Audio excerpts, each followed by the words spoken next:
فاسألوا أهل الذكر إن كنتم لا تعلمون.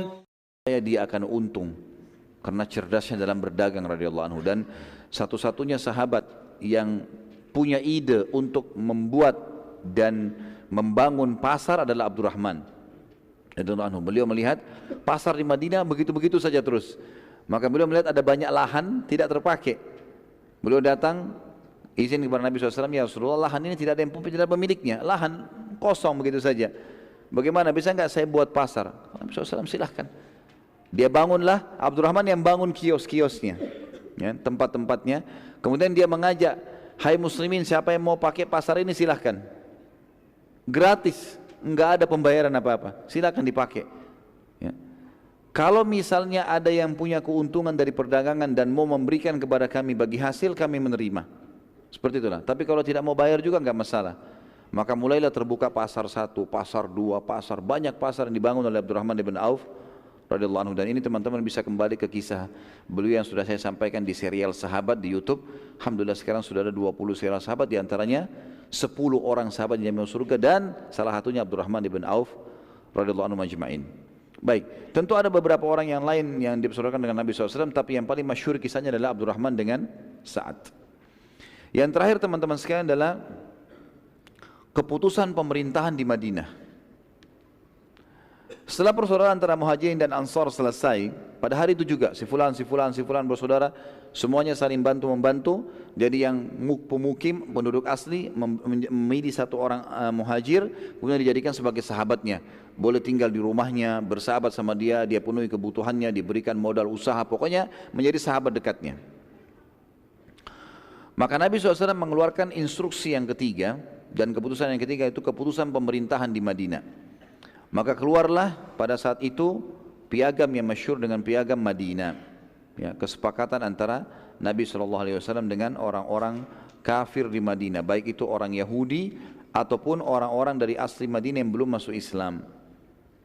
Di antara isi piagam itu adalah mereka harus tidak saling mengganggu satu sama yang lain, tidak saling mengganggu satu sama yang lain, dan ya, mereka harus sama-sama membela Madinah bila diserang oleh musuh. Jadi agama masing-masing berjalan, lakum dinukum waliyadin. Kemudian juga keputusan di Madinah saling sama-sama bekerja sama kalau Madinah diserang. Keputusan yang lain dari piagam Madinah teman-teman sekalian adalah bahwasanya siapapun orang-orang Mekah dari Quraisy yang masuk ke Madinah tidak boleh dijamu dan tidak boleh melindungi mereka. Kalau ada orang-orang Mekah datang, kan ini ceritanya muslimin hijrah ke Madinah karena apa? Karena disiksa di Mekah kan, dirampas hartanya, dizalimi. Kita sudah tahu kisah beberapa sahabat yang pernah kita sampaikan disiksa, ada yang ditusuk perutnya kayak kisah Sumayyah. Abu Jahal tuannya pada saat itu pegang tombak dengan kepala tombak yang tajam sambil dilihatkan di mata Sumayyah, kalau kau tidak mau tinggalkan agama Muhammad, saya akan tusuk perutmu pelan-pelan. Dia waktu itu Sumayyah lagi hamil, gitu kan, radhiyallahu anha.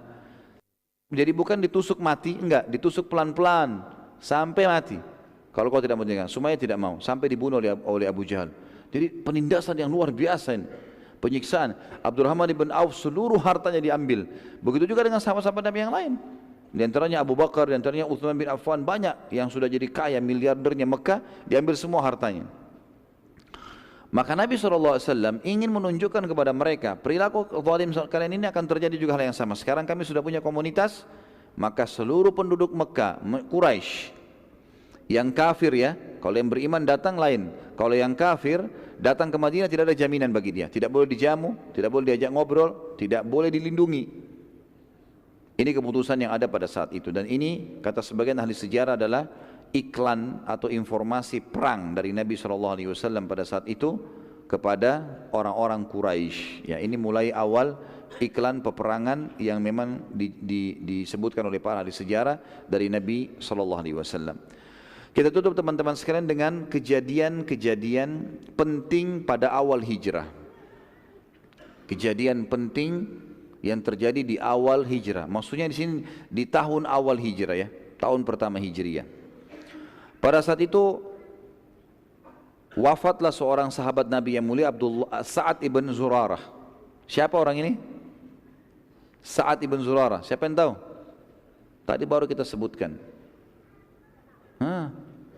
Saya kasih minyak wangi deh. Sa'ad ibn Zurarah tadi kita sebutin, ya. Ahsant. Yang tadi melakukan sholat Jumat di rumahnya. Kasih ini, lihat. Akhirnya dapat juga. Jangan dilupa nama ini. Tadi saya bilang hafal nama ini. Sa'ad ibn Zurarah. As'ad ibn Zurarah radhiyallahu anhu ini adalah sahabat Nabi yang tadi mendirikan sholat Jumat di rumahnya sampai 40 orang. Sehingga keluar pendapat ulama hukum tentang harusnya 40 orang yang sholat. Dan sudah kita jelaskan khilaf di antara ulama. Pada tahun pertama Hijriah, As'ad ibn Zurarah meninggal radhiyallahu anhu, mati syahid. Mati normal ya, bukan mati di medan perang, mati di tahun pertama Hijriah. Saya ulangi lagi, As'ad bin Zurarah radhiyallahu anhu adalah orang yang pertama mati di tahun pertama Hijriah dari orang Ansar. Kejadian kedua, teman-teman sekalian, selama 4 bulan setelah hijrah di tahun pertama Hijriah ini, semua wanita muslimah yang melahirkan, lahirnya anak semua. Enggak ada anak laki-laki. Tiap hari ada wanita-wanita muslimah melahirkan, tapi semua perempuan, 4 bulan. Sampai lahir puluhan orang pada saat itu, semuanya perempuan. Orang-orang Yahudi sebarin isu. Mereka bilang apa? Kalau kami telah menyihir kaum muslimin sehingga tidak ada lagi keturunan laki-lakinya. Bohong, isu bohong gitu kan. Tapi dengan hikmah Allah 4 bulan memang tidak ada anak laki-laki. Setiap melahirkan perempuan, Sampai akhirnya tiba Zubair bin Awam dan istrinya Asma binti Abi Bakar radhiyallahu anhu ajma'in. Baru hijrah dari Mekah nih. Asma lagi hamil besar radhiyallahu anha. Pas tiba di Madinah, berapa hari kemudian melahirkan dan subhanallah anaknya laki-laki. Lalu dibawa kepada Nabi SAW, anaknya Zubair dan Asma radhiyallahu anha diberikan nama Abdullah yang masyhur dengan Abdullah bin Zubair. Baik, Abdullah bin Zubair dibawa kepada Nabi SAW, lalu Nabi SAW sangat gembira dan beliau pun mentahniknya, memberikan kepadanya kurma yang dikunyahkan lalu ditembakkan langit-langitnya. Maka awal yang masuk ke dalam perut Abdullah adalah air liur Nabi SAW. Dan Nabi SAW yang memberikan nama Abdullah dan sekaligus memberikan Abdullah kepada para sahabat untuk digotong keliling Madinah dan dilewatkan di pemukiman orang-orang Yahudi kalau ternyata apa yang isu mereka sebar selama ini dusta. Kalau muslimin sudah memiliki keturunan laki-laki dan mereka sambil bertakbir melewatin pemukiman orang-orang Yahudi. Tentu Abdullah bin Zubair ini teman-teman sekalian adalah sahabat Nabi yang mulia yang terbunuh pada saat itu di Mekah, ya. Dibunuh oleh seseorang yang bernama Hajjaj, ya. Hajjaj bin Yusuf, dia yang membunuh Abdullah bin Zubair. Jadi pada saat Muawiyah meninggal mati, teman-teman sekalian, ada beberapa sahabat Nabi yang masih muda, umurnya waktu itu masih 40-an, di bawah 40 tahun. Abdullah bin Zubair, Abdullah bin Abbas, Abdullah bin Umar, Abdullah bin Amr bin As, yang dikenal dengan 4 Abadilah, 4 Abdullah. Kemudian juga ada sahabat-sahabat Nabi yang lain seperti Anas bin Malik, ya, Usama bin Zaid. Ini semua sahabat-sahabat yang masih muda gitu.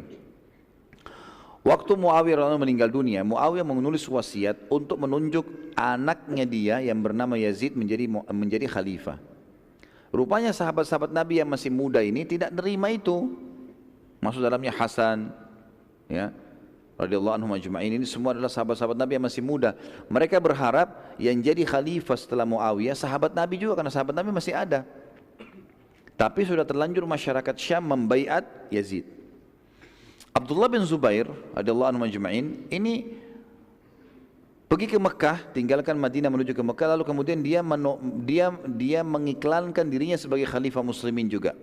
Dan penduduk Hijaz, Mekah, Madinah, Jeddah ini membaiat Abdullah bin Zubair. Maka pada saat itu terjadilah 2 khalifah. Di negeri Syam ada Yazid, di wilayah Hijaz ada Abdullah bin Zubair. Sempat memimpin beberapa waktu pada saat itu. Abdullah bin Umar dan sahabat-sahabat Nabi yang lain mengingatkan Abdullah bin Zubair, sudahlah, jangan ribut tentang masalah politik seperti ini, enggak usah ikut-ikutan. Yazid sudah dinobatkan terlebih dulu sebelum kamu, jadi enggak usah sekarang nobatkan diri. Dia bilang enggak bisa. Sahabat Nabi masih hidup, kenapa dia harus jadi khalifah? Gitu kan? Akhirnya tetap ngotot untuk jadi khalifah. Terjadi dapat, saya lupa pada saat itu ya berapa